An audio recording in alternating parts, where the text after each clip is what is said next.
Because some journeys are better taken together. Let's walk the talk. 702. Well, it's a very good morning to you and welcome to the Early Breakfast Show on 702 and on Cape Talk. If you'd love to join the conversation, you can give us a call on 011-883-0702 and the WhatsApp line on 072-702-1702. The Democratic Alliance has lodged a formal complaint with the Public Protector alleging President Cyril Ramaphosa and the African National Congress is manipulating public resources for the 2024 election campaign. Now, new evidence obtained by the DA reveals a leaked recording from an ANC National Executive Committee meeting, an NEC meeting, where top officials, including President Cyril Ramaphosa, instruct senior public officers to divert taxpayer funds to boost the ANC's electoral chances. And this strategy involves using state funds for PR campaigns and media advertisements to promote the ANC-led projects alongside a directive to address service delivery failures, just a couple of days before the ANC's campaign visit, and creating a false impression of governance success. We chat this morning to Mbali, and Mbali is Mbali Mveni, a political scientist and lecturer at the University of Walter Sisulu. Mbali, a very good morning to you. Mbasa, a very good morning to you and welcome to Cape Talk and 702. No, thank you very much, Zane. Good morning to you and the listeners at home. Mbasa, this obviously, we expected a couple of big sort of apples to drop just before the election, and this is one of them. What's your analysis of the ANC's approach to the upcoming 2024 elections, considering these allegations of manipulating public resources for their campaign? Well, thank you for that. Well, firstly, from my view, the ANC has really been slow on its election campaign in terms of how we've seen the ANC campaign in previous national elections. That would be, of course, 2019. As we've seen, other political parties have already started their postering campaign. We always have a posters race in South African elections, and you can see that oppositions have already started postering up in our cities and towns, but we haven't seen the ANC postering up. And we've also been aware that the ANC has been struggling financially, as we saw with the Izuluni episode. We also saw during the period when the ANC was unable to pay its staff salaries. As a result, one can see that the ANC is really quite slow in terms of kicking off its election campaign, and has, for the most part, depended on or relied heavily on what the South African government has done in the 30 years since democracy, as opposed to what the ANC has achieved through its manifestos and its policies that it drives through the South African government. Mbasa, you've actually alerted me, and I've just asked the team whether they've actually seen an ANC poster, and none of us have seen an ANC poster in the Western Cape. Chatting this morning to Mbasa Mveneni, who's a political scientist and lecturer at the University of Walter Sisulu. How significant is this revelation by the DA in the context of South African politics, and what implications does it have for the ANC's credibility and electoral prospects? Because certainly this must be a bit of a blow. Okay, so on that point, number one, I must admit that I have not been able to access this so-called voice note where this was being said by the president and the top brass of the ANC. But what we see the DA alleging is a practicality of our system of proportional representation. There is also a practicality of the ANC's policy of cadre deployment.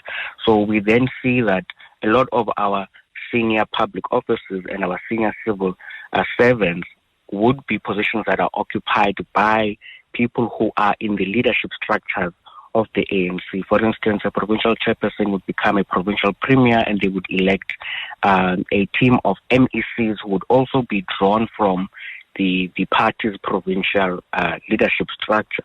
And so what this simply alerts us to is the dangers that are presented by the policy of cadre deployment that is advanced and is defended by the ruling African National Congress. This also sheds light on the ongoing theme or pattern in South Africa of endemic corruption that involves senior public officials, which has been clearly highlighted in, for instance, numerous books, numerous articles, as well as the recent State Capture Commission report, which clearly showed that there is a high level of corruption that is happening within our state-owned enterprises and the public sector. And so this would, of course, create a kind of reluctance from some potential ANC voters to maybe reconsider where or who they give their vote to come election day. Chatting this morning to Mbasa Mvaneni, and we're chatting about the new evidence obtained by the DA as it reveals a leaked recording from the ANC's National Executive Committee meeting where top officials, including President Cyril Ramaphosa, allegedly instruct senior police public officers to divert taxpayer funds to boost the ANC's electoral chances. Given the sort of gravity of these accusations against the ANC, Mbasa, how might this controversy impact voter perceptions of the ANC and influence support for the opposition parties like the DA and others? Okay, so, well, in South African politics, corruption related to the governing party or the ANC is not a new phenomenon, like I just said earlier. We've heard stories of corruption related to senior public officials in the ANC, starting as early as 1999 with the arms deal, if we may remember. We also saw, for instance, episodes such as Oilgate. We also saw episodes such as the 38.5 billion tender that was awarded by Eskom to a company called Hitachi Power Africa, wherein an ANC investment arm holds 25% ownership. And so this is not really a new phenomenon in South Africa. It has quite been argued and been reported and written about numerous times. But I believe that since the 2009 elections, we have seen a slow decline in the ANC's support base or electoral support. And I believe that in the same way that the polls suggest, the ANC in this election will also see a decline in its electoral support or in its percentage of the vote as a result of allegations such as this one and many other reports and many other forms of testimonials and evidence that have been presented to the public in the last 2 or 3 decades. Chatting this morning to Mbasa Mvaneni, it's a political scientist and lecturer at the University of Walter Sisulu.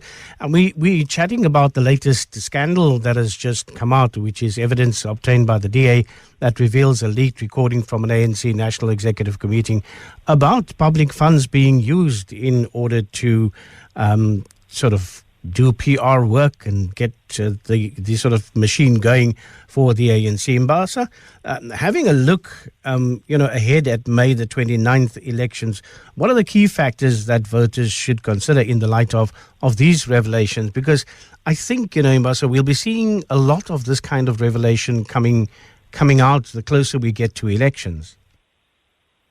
Okay, so thank you for that. So what I think becomes problematic and what I think that voters should be aware of as we head to the election is that we shouldn't confuse programs of the government with programs of the governing party. For instance, the Nasispani program is a program of the Gauteng provincial government and not a program of the ANC as a political organization, right?